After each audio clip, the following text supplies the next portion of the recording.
Japanese restaurant in Adams Morgan. It's been delicious. Excellent. Amazing.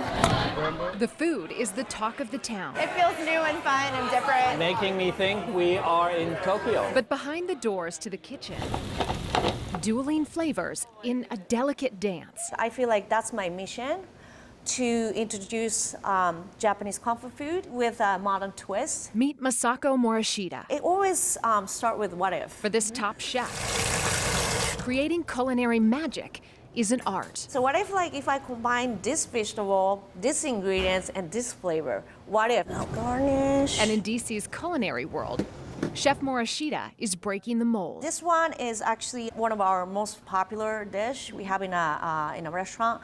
Is a udon carbonara. She's not just cooking, she's creating. From udon carbonara Broth is miso, sake, tamari soy sauce. to miso butter clams. Like, this is really good. It's an experience with flavors that stick with you long after the dish has been savored. They're organic, they're free range, they're vegetarian. So their flavor of the egg is very thick and it's a really bright orange color. Almost more surprising than the flavors in her signature dishes, Chef Morishita has only been cooking professionally for about 3 years.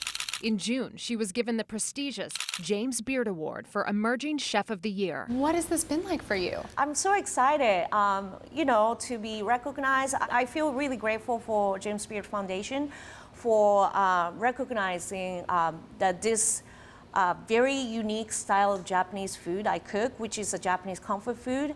A former captain for the Washington Commanders football team, she was with the team for 5 years. Often you don't hear captain of a cheerleading team and chef on the same biography. I had to lead 32 to 35 girls. It was a lot of work, but the style of my leadership definitely coming from that experience. It was kind of like very exactly the same that I do here in the kitchen. Her dishes convey Japanese culture from a familiar, ingrained perspective, almost as if you're at the table with Masako's family in Japan. My mom and my dad still run the little bar in Kobe, Japan. It's actually been close to 100 years. Through her cooking, she has finessed the power of nostalgia. This is kind of like food I used to start eating every day. That's kind of like one of the reasons I thought about cooking as my career. Japanese comfort food with a DC twist and a powerful message. It's not just about cooking. I kind of feel responsible to be successful because I'm an immigrant woman. It was really hard for me to actually step forward. But I really want all the immigrant women who has dream or goal to know if I can do it, they can do it. Simone De Alba, WUSA9.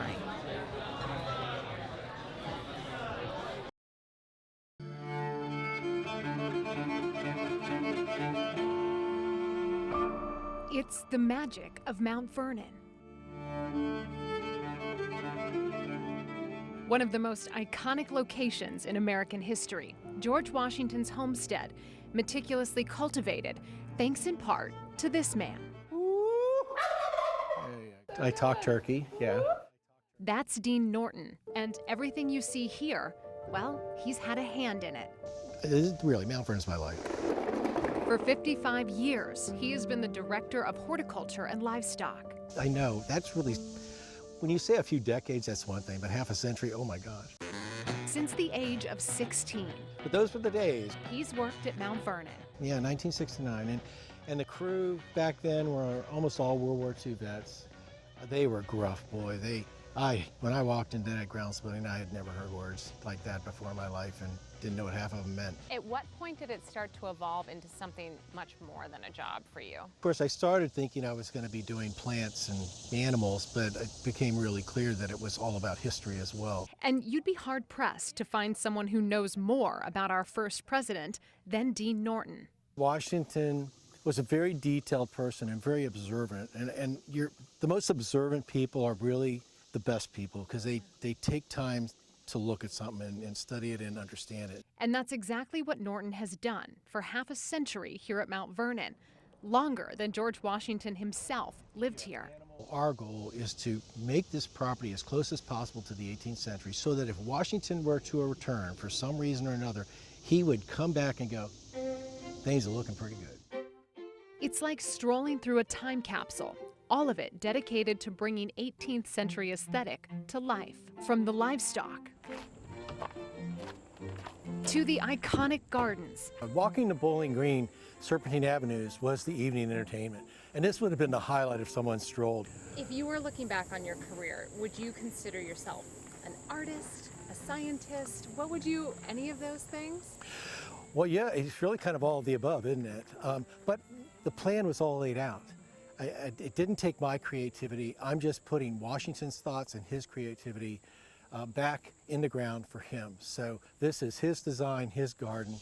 Norton knows every nook, every cranny, every secret. We're on our way to Seven Rivers, which is an area that is documented as being a spot where George Washington, at the end of his riding around his 5 farms, would stop to refresh his horse and possibly get a drink himself.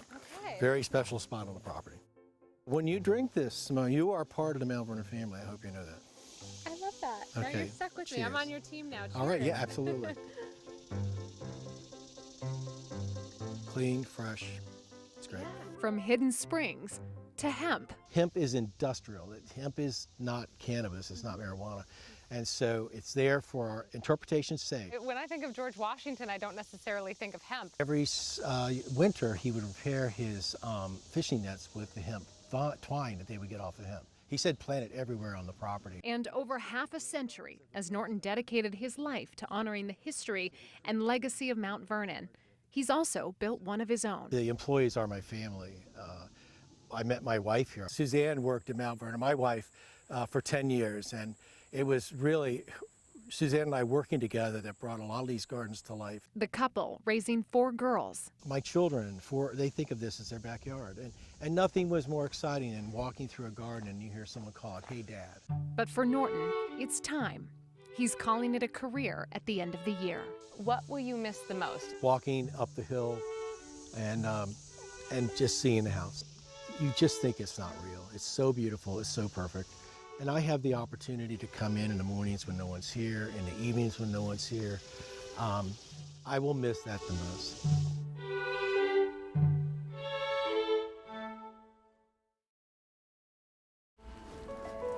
Jack's got a big day today. Going home day. After what, 305 days? Here we are, we're heading home. He's gone through a lot more than most people do in an entire lifetime. And Jack Lally's journey has been nothing short of extraordinary. We first met Jack in June when, at just 8 months old, he was in desperate need of a heart transplant. After months of holding out hope, the Lally family finally got the call they were praying for. Jack was getting a heart. Did you hear us talking about you? I didn't know what to say. I just like froze and I was like, I need to call my wife. And he goes, I think they have a heart for Jack. I mean, it was an emotional explosion. I fell to the ground. I just couldn't stop. When the heart started beating, what was that like? It was surreal, yeah. After nearly 16 hours of surgery, Dr. Manan Desai recalls the moment Jack's new heart began beating. It never fails to thrill me, you know.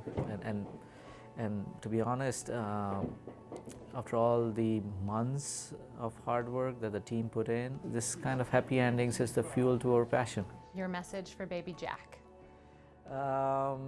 Happy holidays. Have fun with your brother and with your family. So, A brand new heart for Christmas is a pretty good for the holidays. it's a big present. Yeah, it's a big and great gratitude for the family who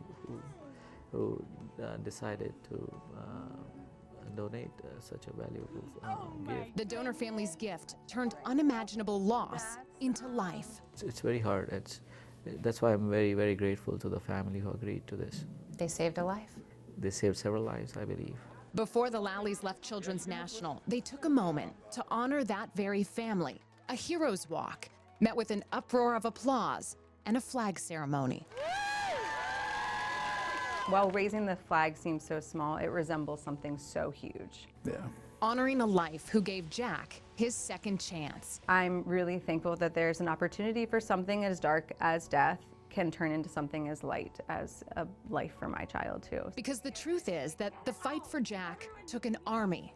From nurse Sydney, who we met back in June. We are Jack's cheerleaders. When he has good days, we are so happy. When he has bad days, we are emotionally invested as well. To child life specialist Lainey, their bond built through those difficult moments. We gotta be distinguished here, huh? Mr. Mayor. He is the mayor of this hospital. I would say that he has more visitors in his room than a lot of other patients that we have here in the hospital. On Jack's final day at the hospital, Lainey was there, right by his side, reflecting on the journey. We do monthly footprints, and that was a big thing for his mom, Rachel, and I, and a really fun activity we got to do together. And it was a milestone that he reached every single month until he got that heart. And to finally do his discharge footprints today of rolling on out of here was a really, really awesome experience to have. The road to a new heart took a lot of people giving of their own. People kind of overlook all of these individuals in the background who do work tirelessly for the last 305 days, right? To give us a tomorrow each day and give us the ability to go home. Jack could come home. Yay. Home. Yeah, he's home. After 10 long months, it's time for the Lallies to close one chapter. I love him so much. He is such a special boy, and I'm so thankful to be his mom. And write a new one. It feels like such a blessing. It hasn't been easy, and I'm so sad that it hasn't been easy for him. But we will make it as exceptional as possible. He is going to be surrounded by so much love, and he is going to be such a lucky kid to receive that. He would anyway, but he's just extra special.